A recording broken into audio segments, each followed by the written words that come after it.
નમસ્કાર વાલા વિદ્યાર્થી મિત્રો, જેકે એજ્યુકેશન ચેનલમાં તમારું હાર્દિક સ્વાગત છે।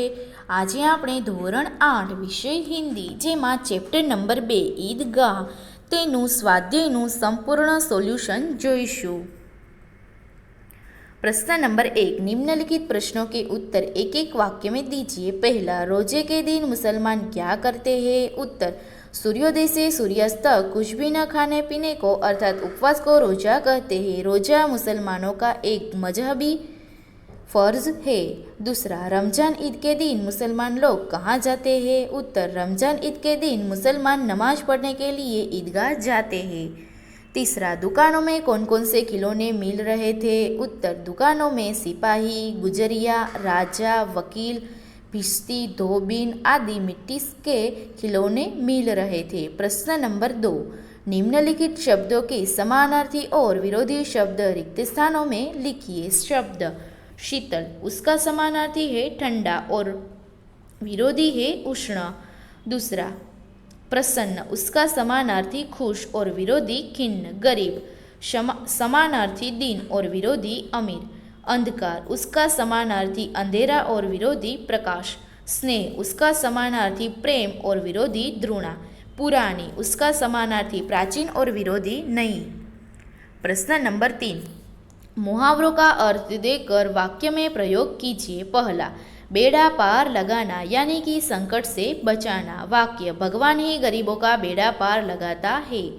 दूसरा, बाल बांका न होना, जरा भी नुकसान न होना। वाक्य, डाकुओं ने गोलियां चलाई थी पर किसी का बाल बांका न हुआ।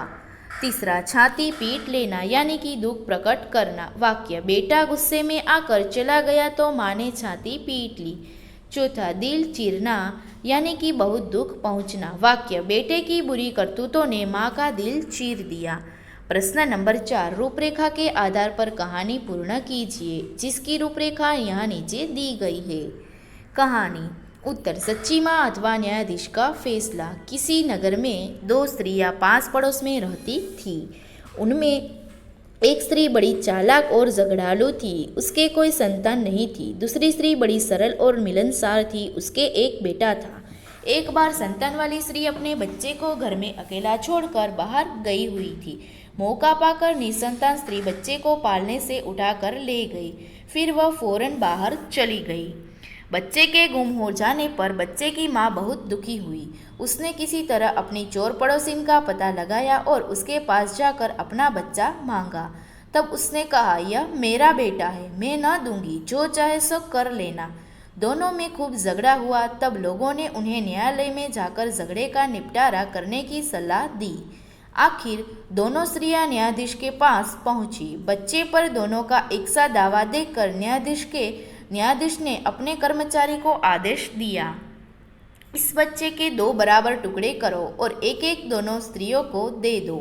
न्यायाधीश का फैसला सुनकर निसंतान स्त्री तो चुप रही, पर बच्चे की माँ रोकर कहने लगी, हुजूर, आप बच्चे को मारिए मत, चाहे तो उसे ही सौंप दीजिए, इस तरह मेरा बेटा जीवित तो रहेगा। चतुर न्यायाधीश फौरन समझ गया कि दोनों में सच्ची माँ कौन है। उसने सच्ची माता को उसका बच्चा सौंप देने और निसंतान स्त्री को हिरासत में लेने का हुक्म दिया। सीख, आखिर सत्य की ही विजय होती है। प्रश्न नंबर 5, निम्नलिखित अपूर्ण कहानी को अपने शब्दों में पूर्ण कीजिए। उत्तर, मौसम में ठंडक बढ़ने लगी थी। माँ सोचने लगी कि इस साल ढेर सारे स्वेटर बनाकर बेचने हैं, जिससे अंकित की 10वीं कक्षा की फीस और पढ़ाई पाठ का खर्च निकाला जा सके। अंकित के पापा नहीं थे, एक बड़ी बहन थी। अंकित अपने घर में समृद्धि लाने के लिए प्रतिदिन सोचता रहता था। गर्मी की छुट्टियां थी। अंकित अपने मामा के घर मुंबई आया हुआ था। दिनों टीवी पर कौन बनेगा करोड़पति कार्यक्रम चल रहा था। मामा के प्रोत्साहन और सहायता से अंकित ने केबीसी के संचालकों से संपर्क किया। भाग्य ने उसका साथ दिया और एक दिन उसे कार्यक्रम की हॉट सीट पर बैठने का मौका मिल गया। अंकित के सामने बैठे थे बॉलीवुड के महानायक अमिताभ बच्चन। उन्हीं सिद्ध है। दर्शकों को अंकित का परिचय दिया। फिर शुरू हुई प्रश्न मालिका। अंकित खुश था और घबरा भी रहा था, लेकिन वह स्वस्थ रहा। अंकित ने उनके प्रश्नों के सही उत्तर दिए। भाग्य ने उसका साथ दिया। वह 25 लाख रुपए तक पहुंच गया। अगले प्रश्न का उत्तर उसे न सूझा। उसकी चारों लाइफलाइनें खत्म हो चुकी थी। अंकित ने गेम से क्विट करने का निश्चय किया। अमिताभ बच्चन के हाथों 25 लाख का चेक पाकर उसकी खुशी का ठिकाना न रहा। अब अंकित की माँ को ढेर सारे स्वेटर बनाने और अंकित की पढ़ाई का खर्च निकालने की चिंता नहीं करनी पड़ेगी। तो विद्यार्थी मित्रों, आ विडियोनी लिंक तमे तमारा दोस्तों और मित्रों ने जरूर थी शेर करजो। थैंक यू वाला विद्यार्थी मित्रों।